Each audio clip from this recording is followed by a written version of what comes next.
നെയ്യാറ്റിൻകര ഗോപൻ സ്വാമിയുടെ മരണത്തിൽ അസ്വാഭാവികതയില്ലെന്ന് പ്രാഥമിക പോസ്റ്റ്മോർട്ടം റിപ്പോർട്ട്. ഒരാഴ്ച നീണ്ട വിവാദങ്ങൾക്ക് ഇതോടെ വിരാമം. മൃതദേഹത്തിൽ ക്ഷതങ്ങളോ മുറിവുകളോ ഇല്ല. വിഷാംശം ഉള്ളിൽ ചെന്നതിന്റെ ലക്ഷണങ്ങളോ ആന്തരിക അവയവങ്ങൾക്ക് സാരമായ തകരാറോ സംഭവിച്ചിട്ടില്ലെന്നും കണ്ടെത്തി.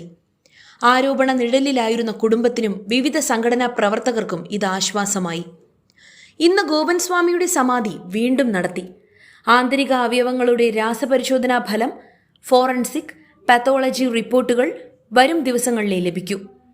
പ്രാഥമിക റിപ്പോർട്ടുകളിൽ ദുരൂഹതയില്ലാത്തതിനാൽ അത് സാങ്കേതിക നടപടികൾ മാത്രമാണെന്നും മൃതദേഹം വിട്ടു നൽകുന്നതിന് തടസ്സമില്ലെന്നും പോലീസ് ഉദ്യോഗസ്ഥർ പറഞ്ഞു. പോസ്റ്റ്മോർട്ടം കഴിഞ്ഞ് നെയ്യാറ്റിൻകര നിംസിൽ സൂക്ഷിച്ചിരുന്ന മൃതദേഹം ഇന്ന് ഉച്ചയോടെയാണ് നെയ്യാറ്റിൻകര ആറാലുംമൂട്ടിലെ വീട്ടിലെത്തിച്ചത്.